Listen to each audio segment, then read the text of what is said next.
Assalamualaikum warahmatullahi wabarakatuh. Selamat pagi dan salam sehat selalu anak-anakku kelas 7A sampai kelas 7G. Bagaimana kabar kalian hari ini? Sehat bukan? Alhamdulillah, itu yang selalu kita harapkan setiap saat, tetap sehat dan tetap semangat meskipun kondisi pandemi Covid masih belum selesai atau belum normal.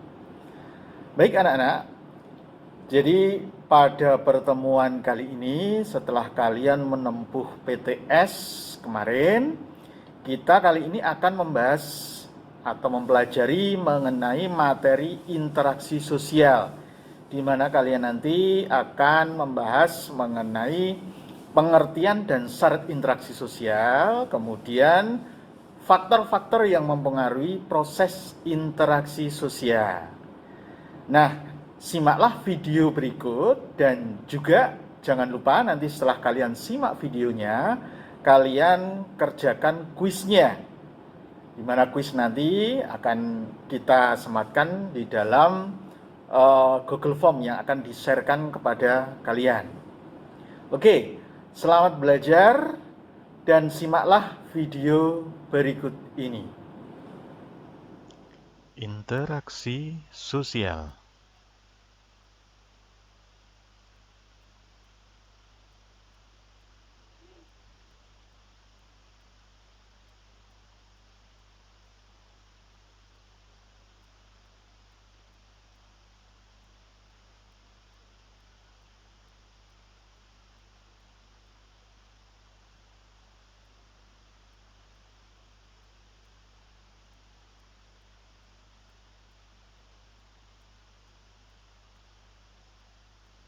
Oke, baik anak-anak. Jadi tujuan pembelajaran interaksi sosial nanti setelah kegiatan pembelajaran dilaksanakan, nanti diharapkan kalian, yaitu yang pertama, kalian bisa menjelaskan pengertian dari interaksi sosial. Kemudian yang kedua, kalian bisa menyebutkan ciri-ciri interaksi sosial. Kemudian yang ketiga, faktor-faktor yang mempengaruhi interaksi sosial.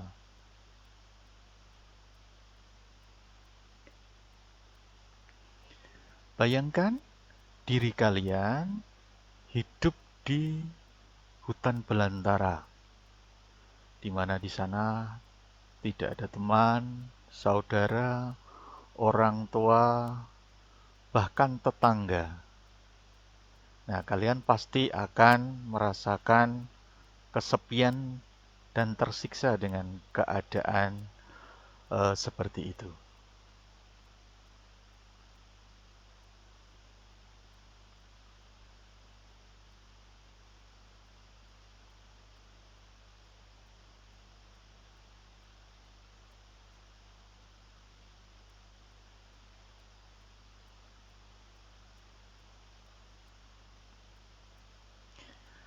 Kalian hanya bisa berinteraksi dengan binatang yang ada di hutan tersebut. Padahal manusia itu mempunyai sifat gregariousness, yaitu maksudnya bahwa manusia itu mempunyai suatu naluri untuk selalu hidup dengan orang lain. Baik, marilah kita coba cari pengertian dari interaksi sosial. Interaksi sosial itu adalah hubungan antara orang perorangan,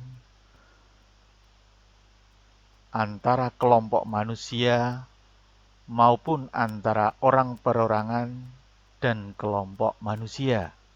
Dalam hal ini, interaksi tersebut yaitu harus berjalan secara timbal balik di kedua belah pihak. Ciri-ciri interaksi sosial antara lain yang pertama adalah satu, pelakunya lebih dari satu orang. Jadi ketika interaksi itu hanya satu orang, itu tidak akan bisa terjadi interaksi. Kemudian yang kedua, adanya kontak dan komunikasi. Ketika ada dua orang bertemu tapi tanpa ada kontak dan komunikasi, maka interaksi tidak akan bisa terjadi. Kemudian ciri yang ketiga, yaitu memiliki tujuan tertentu. Jadi misalkan ada bapak-bapak gotong royong, dia berinteraksi dengan tujuan ingin membuat lingkungan yang bersih, sehingga mereka memutuskan untuk gotong royong. Itu merupakan salah satu bentuk interaksi sosial. Kemudian yang keempat, adanya dimensi waktu yang menentukan sifat aksi yang sedang berlaku. Faktor-faktor yang mempengaruhi interaksi sosial.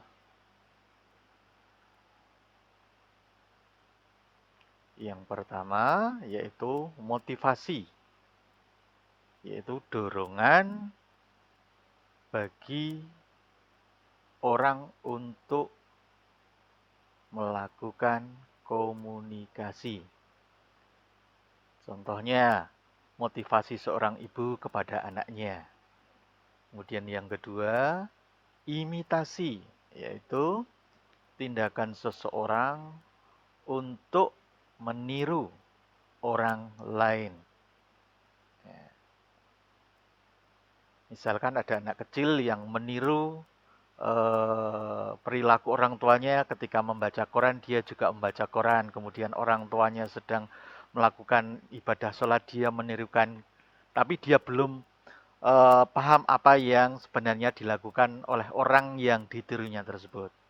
Kemudian yang ketiga adalah identifikasi, yaitu usaha yang ada dalam individu untuk identik atau sama dengan orang lain. Tentu saja yang menjadi idolanya. Misalkan ada sekelompok pemuda yang mengidolakan sebuah kelompok musik. Ya, kemudian dia meniru gaya rambutnya dan sebagainya. Kemudian ada orang yang mengidolakan Superman sehingga dia mengidentikan dirinya dari pakaian, cara menata rambut, dan sebagainya. Kemudian yang keempat, yaitu sugesti, yaitu tindakan seseorang yang terpengaruh pihak lain tanpa menggunakan pikiran yang rasional. Ya. Contohnya ada seorang yang dihipnotis, kemudian dia akan menurut apa yang akan dikehendaki oleh yang istilahnya membuat dia tertarik atau terhipnotis. Kemudian yang kelima yaitu simpati, yaitu merupakan perasaan tertarik dan timbul dari sisi seorang terhadap orang lain. Misalkan ada seorang anak yang tidak mempunyai tangan, tapi dia pandai melukis sehingga banyak orang yang bersimpati kepadanya. Kemudian yang keenam adalah empati, yaitu dorongan perasaan yang memungkinkan seseorang mau untuk melakukan aktivitas komunikasi. Ya. Misalkan ada seorang yang melihat anak yang kelaparan, ya, sehingga kemudian dia melakukan tindakan komunikasi. Baik anak-anak, setelah kalian tadi melihat tayangan video, dapat kita tarik kesimpulan bahwa yang pertama, yaitu pengertian dari interaksi sosial, yaitu interaksi sosial adalah hubungan perorangan atau antar individu, kemudian hubungan antara individu dengan kelompok, maupun hubungan antar kelompok dengan kelompok yang saling mempengaruhi atau timbal balik. Kemudian ciri-ciri dari interaksi sosial itu terdiri dari 4. Yang pertama yaitu pelakunya lebih dari satu orang. Kemudian adanya kontak dan komunikasi. Kemudian yang ketiga adanya tujuan yang ingin dicapai dari interaksi tersebut. Dan yang keempat adalah adanya dimensi waktu yang menentukan sifat aksi yang sedang berlangsung. Kemudian jenis-jenis dari interaksi sosial itu ada 3, yaitu interaksi antara individu dengan individu, kemudian antara individu dengan kelompok, dan antara kelompok dengan kelompok. Dan yang terakhir adalah faktor-faktor yang mempengaruhi interaksi sosial, yaitu terdiri dari 1, motivasi, kemudian imitasi, kemudian identifikasi, sugesti, simpati, dan empati. Nah, itulah tadi anak-anak kesimpulan dari materi yang kita bahas kali ini. Nah, untuk materi yang akan datang, nanti kita akan bahas mengenai bentuk-bentuk interaksi sosial. Nah, demikian anak-anak pelajaran kali ini. Sebelum kita akhiri, pesan Pak Tri, tetap berada di rumah dan kalian harus tetap memakai masker ketika kalian benar-benar akan melakukan tindakan yang sangat penting. Dan yang jelas kalian harus tetap jaga kesehatan. Oke, demikian yang bisa saya sampaikan. Saya akhiri. Assalamualaikum warahmatullahi wabarakatuh.